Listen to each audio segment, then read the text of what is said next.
ಭೂತ ಮೈಮೇಲೆ ಬರುತ್ತಿದೆ ಅಂತ ಸೊಸೆಯ ಜೊತೆ ಮಂಚದ ಸುಖ ಕಾಣುತ್ತಿದ್ದ ಮಾವ. ಇವರು ದಿವಾಕರ್ ಹಾಗೂ ಅವನ ಸೊಸೆ ಸೀಮಾ ಅಂತ. ಸೀಮಾ ದಿವಾಕರ್ನ ಹತ್ತಿರ ಬಂದಾಗ, ದಿವಾಕರ್ ನನ್ನಿಂದ ಈ ಕೆಟ್ಟ ಕೆಲಸ ಆಗಲ್ಲ, ನೀನು ನಿನ್ನ ತೀರ್ಮಾನ ಬದಲಾಯಿಸು ಅಂತ ಸೀಮಾಗೆ ಹೇಳುತ್ತಾನೆ. ಆವಾಗ ಸೀಮಾ, ಇದೆಲ್ಲ ನೀವು ನಿಮ್ಮ ಮಗನಿಗೋಸ್ಕರ ಮಾಡುತ್ತಿದ್ದೀರಿ, ದುಃಖ ಪಡಬೇಡಿ ಅಂತ ಹೇಳಿ ಅವನ ಜೊತೆ ಸ್ವರ್ಗ ಸುಖ ಕಾಣುತ್ತಾಳೆ.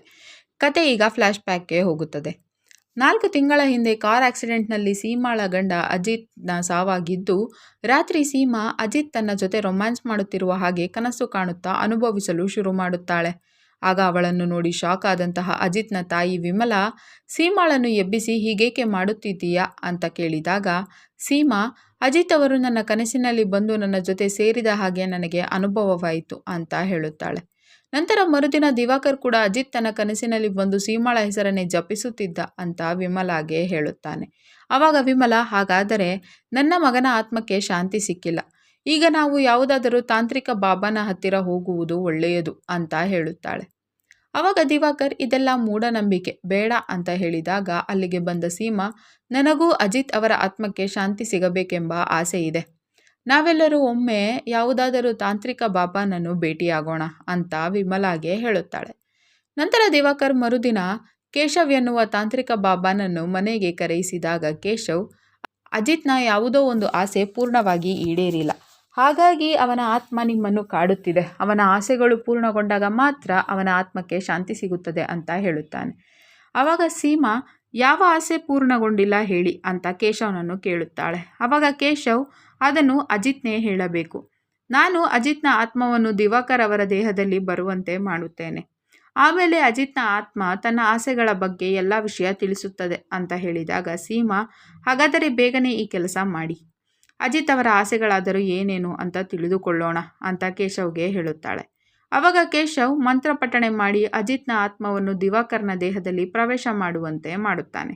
ಆವಾಗ ದಿವಾಕರ್ ವಿಮಲಾಳ ಪಾದಕ್ಕೆ ನಮಸ್ಕರಿಸಿ, ಅಮ್ಮ, ನಾನು ವಾಪಸ್ ಬಂದಿದ್ದೇನೆ, ನನ್ನ ದಿಢೀರ್ ಸಾವಿನಿಂದಾಗಿ ನನ್ನ ಆಸೆಗಳೆಲ್ಲ ಅಪೂರ್ಣವಾಗಿವೆ ಅಂತ ವಿಮಲಾಗೆ ಹೇಳುತ್ತಾನೆ. ಆವಾಗ ಸೀಮಾ, ನಿಮ್ಮ ಆಸೆಗಳಾದರೂ ಏನು ಅಂತ ದಿವಾಕರ್ನನ್ನು ಕೇಳಿದಾಗ, ಅವಳನ್ನು ತನ್ನ ಹತ್ತಿರ ಕರೆದ ದಿವಾಕರ್, ನಾನು ನಿನ್ನ ಜೊತೆ ದೈಹಿಕ ಸಂಬಂಧ ಬೆಳೆಸಬೇಕೆಂದುಕೊಂಡಿದ್ದೇನೆ, ನನ್ನ ಈ ಆಸೆ ಈಡೇರಿದಾಗ ಮಾತ್ರ ನನ್ನ ಆತ್ಮಕ್ಕೆ ಶಾಂತಿ ಸಿಗುತ್ತದೆ ಅಂತ ಸೀಮಾಗೆ ಹೇಳುತ್ತಾನೆ. ಆವಾಗ ಶಾಕ್ ಆದ ಸೀಮಾ, ನನ್ನಿಂದ ಇದು ಸಾಧ್ಯವಿಲ್ಲ ಅಂತ ಹೇಳಿದ ತಕ್ಷಣ ಅಜಿತ್ನ ಆತ್ಮ ವಾಪಸ್ ಹೋಗಿ ದಿವಾಕರ್ ಪ್ರಜ್ಞೆ ತಪ್ಪಿ ಬೀಳುತ್ತಾನೆ. ಆವಾಗ ಕೇಶವ್, ಅಜಿತ್ನ ಆತ್ಮ ನಿಮ್ಮ ಕಿವಿಯಲ್ಲಿ ಏನು ಹೇಳಿದೆ ನಮಗಂತೂ ಗೊತ್ತಿಲ್ಲ, ಆದರೆ ಅವನ ಆತ್ಮಕ್ಕೆ ಶಾಂತಿ ಸಿಗಬೇಕಾದರೆ ನೀವು ಅವನು ಹೇಳಿದ ಹಾಗೆ ಕೇಳಲೇಬೇಕು ಅಂತ ಸೀಮಾಗೆ ಹೇಳುತ್ತಾನೆ. ನಂತರ ಸೀಮಾ ಅಜಿತ್ನ ಆಸೆಗಾಗಿ ದಿವಾಕರ್ನ ಜೊತೆ ದೈಹಿಕ ಸಂಬಂಧ ಬೆಳೆಸುತ್ತಾಳೆ. ಕತೆ ಈಗ ವಾಸ್ತವಕ್ಕೆ ಬರುತ್ತದೆ. ಆಮೇಲೆ 1 ವಾರದ ನಂತರ ದಿವಾಕರ್ನ ಕೊಲೆಯಾಗುತ್ತದೆ.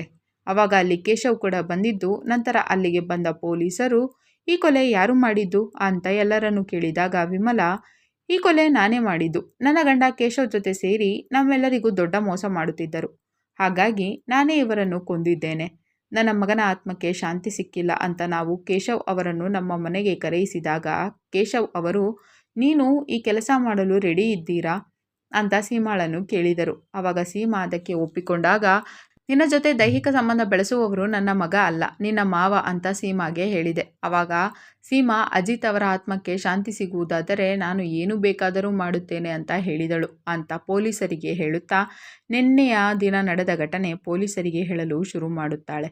ನಿನ್ನೆ ದಿನ ವಿಮಲಾಳ ಗೆಳತಿ ಗಾಯತ್ರಿ ವಿಮಲಾಗೆ ಮೀಟಾಗಿ, ನಿಮ್ಮ ಮನೆಯಲ್ಲಿ ಯಾವುದಾದರೂ ಶೂಟಿಂಗ್ ನಡೆಯುತ್ತಿದೆಯಾ ಹೇಗೆ ಅಂತ ಕೇಳಿರುತ್ತಾಳೆ.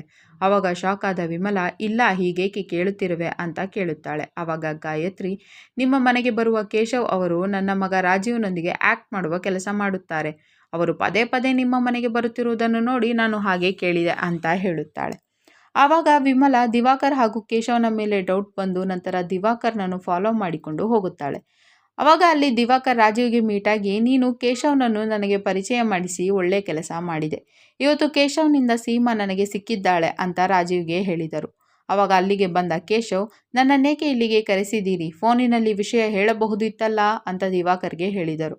ಆವಾಗ ದಿವಾಕರ್, ನನಗೆ ಸೀಮಾಳ ಜೊತೆ ದೈಹಿಕ ಸಂಬಂಧ ಬೆಳೆಸಿ ಅವಳ ಮೇಲೆ ಮನಸ್ಸಾಗಿದೆ, ಇನ್ಮೇಲೆ ನೀವು ಅಜಿತ್ನ ಆತ್ಮ ನಿನ್ನನ್ನು ಮದುವೆಯಾಗಬೇಕೆಂದು ಆಸೆಪಟ್ಟಿದೆ ಅಂತ ಸೀಮಾಗೆ ಹೇಳಬೇಕು ಅಂತ ಕೇಶವ್ಗೆ ಹೇಳಿದಾಗ ಕೇಶವ್ ಅದರ ಕಮಿಷನ್ ಕೇಳಿದರು.